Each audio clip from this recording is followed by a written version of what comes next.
In the village of Amulu, there lived a woman named Ugochi, whose life was marked by hardship as unyielding as the parched earth.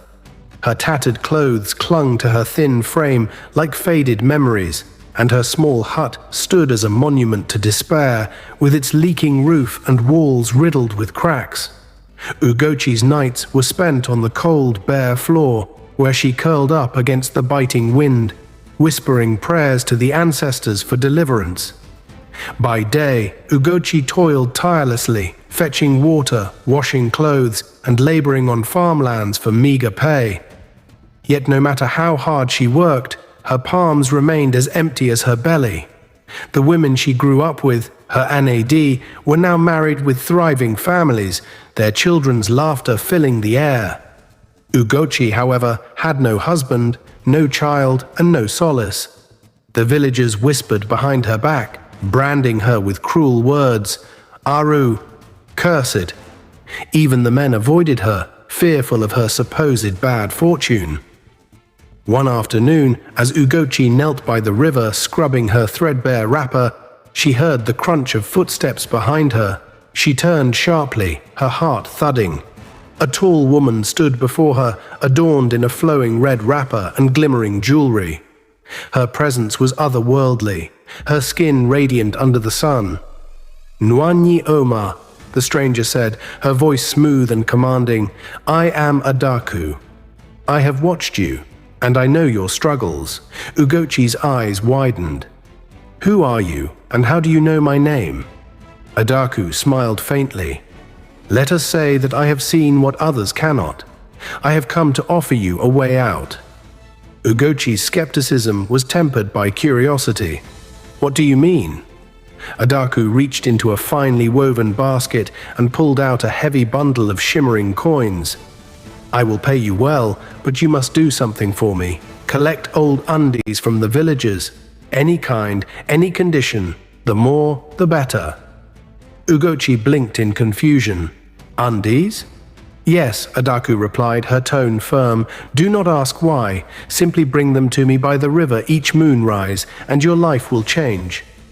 Before Ugochi could respond, Adaku turned and disappeared into the dense bushes, leaving only the faint rustle of leaves behind. The next morning, armed with the coins Adaku had given her, Ugochi visited the market and bought vibrant baskets and small trinkets to trade. She went door to door in Amulu, offering her goods in exchange for old clothes, shoes, and most importantly, undies. At first, the villagers hesitated, their suspicion evident. "Undies? What kind of trade is this?" asked Neka, an elderly woman with sharp eyes. "It is for a new business venture," Ugochi replied smoothly.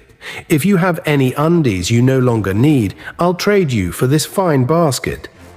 The sight of the brightly colored baskets and trinkets softened their doubts. Slowly they began to hand over their worn and discarded items, happy to rid themselves of what they considered useless. By nightfall, Ugochi's sack was full. That evening, as the moon hung low in the sky, Ugochi carried the collected undies to the riverbank. Adaku awaited her, her radiant figure glowing under the pale light.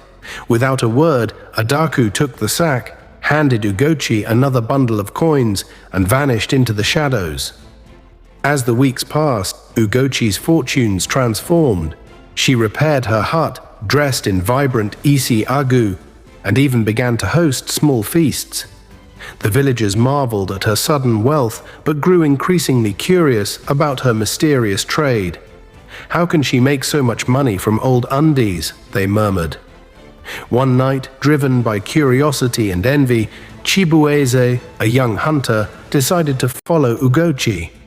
Hidden among the bushes, he watched as she handed over another sack of undies to Adaku. But something strange happened. As Adaku opened the sack, the items began to glow, their fabric swirling with ghostly images of the villagers. Faces twisted in pain and laughter, secrets and fears reflected back in eerie detail. Chibueze's heart raced. He stumbled backward, snapping a branch underfoot. Adaku's head snapped up, her eyes locking onto his hiding place. She whispered something, and the wind carried her words. Curiosity is dangerous. Before he could flee, Chibueze felt a cold grip on his chest. He collapsed to the ground, his body frozen, his eyes staring blankly at the sky. The next morning, the villagers found Chibueze by the river, unresponsive and trembling. Ugochi feigned ignorance, but whispers spread like wildfire. Something isn't right about her trade, they said. Fear began to replace admiration. Despite the growing unease, Ugochi continued her business. Yet she couldn't ignore the gnawing doubt creeping into her heart. What was Adaku doing with the undies? Why had Chibueze been struck down? One night, Ugochi decided to find out. Whatever happened next? There was no turning back now. Eager to find out what happened next in this story. Comment continue below. Thanks for watching, and don't forget to subscribe to stay updated with our latest releases.